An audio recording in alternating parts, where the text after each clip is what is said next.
Hi everybody, it's Annette with The Art of Intuition, and today we're going to talk about intuition games. Kind of like reindeer games, but funner.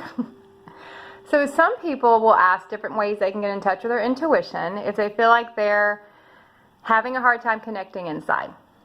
So sometimes we'll ask ourselves questions and we'll just have this knowing that we know the answer. Like we don't have to think about it too much, we just know spot off what the answer is. Sometimes we don't. Especially if we're really emotionally attached to something or emotionally about what's going on, then we sometimes will let that veil our intuition and we can't really see it or feel it. So here are some things we can do when we feel like we can't access the information, because remember, it's all within us, but sometimes we feel like we can't get to it, and it happens. These are some games that I play. The first one, I've heard it called like Universal Tarot. I had a teacher that called it that once. I thought that was a great way to describe it, where you ask your question, like, should I take this job? And you go outside for the day, and everything you see, whether it be a song on the radio, a sign on the side of a truck, a license plate, a snippet of a conversation, everything you see that day is your answer. So you'll be surprised what starts to pop out at you when you start playing this game. It's a super fun game to play, because I always say you already know it all inside anyway, but what we're doing is we're asking our external hologram to give us validation of what we already know. So that is super fun to do. You'll be surprised what pops out at you, and don't discount anything you see that day. You can play the game for 20 minutes. You can say, okay, one song on the radio, the next song on the radio is my answer. You can play the game all day long. You can play it for a week, as long as you want to play it. It's a really fun way to do it. The next thing you can do is pull a tarot card. Now, a lot of people are not really into tarot. A lot of people, it'll resonate with them. Some people it won't. But what you do is you just get a deck, you pull a card, and that's your answer.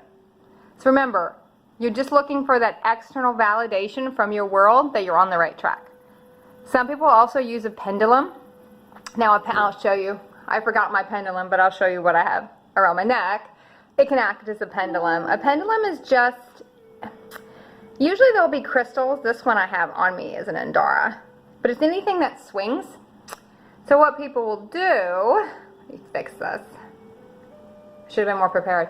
What people will do is ask a question and then ask it a yes or no. So these are more yes or no questions with pendulums. It's also a good way to see how you focus your energy. So I can ask it a question, it'll say yes. I can ask it to show me a no, and it goes the other way. It's pretty cool.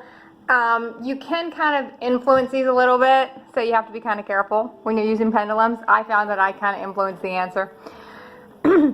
Maybe my human did a little bit, so they're fun to play with, but don't get too attached to always asking a pendulum. But it can be a good way to kind of get in touch with things. Another thing you can do is called book diving. Book diving is really fun. It's where you do the same thing as Universal Tarot.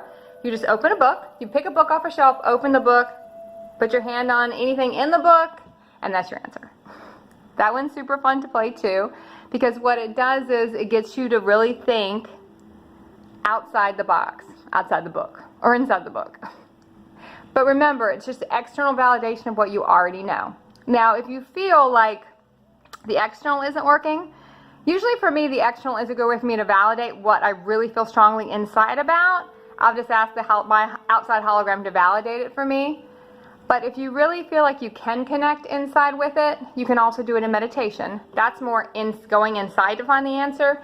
The ones I just talked about are more asking it to project outside so you get that validation outside.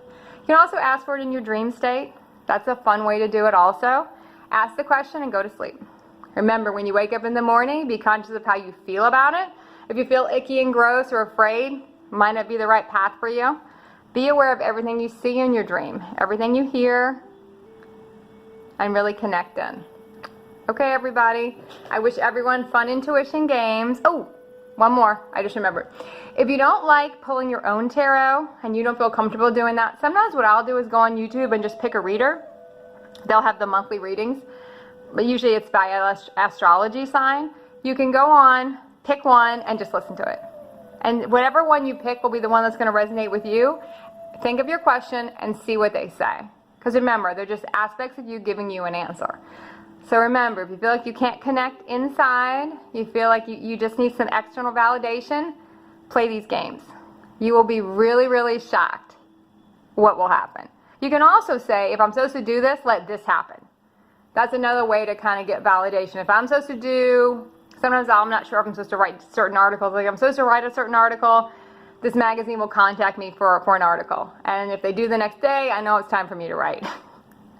So it's kind of taking things and really trusting with what you get. But when you do that, remember, when you get the answer, even if it's not the answer you want, go with it. Okay, everybody, have fun playing your intuition games and keep practicing the art of intuition.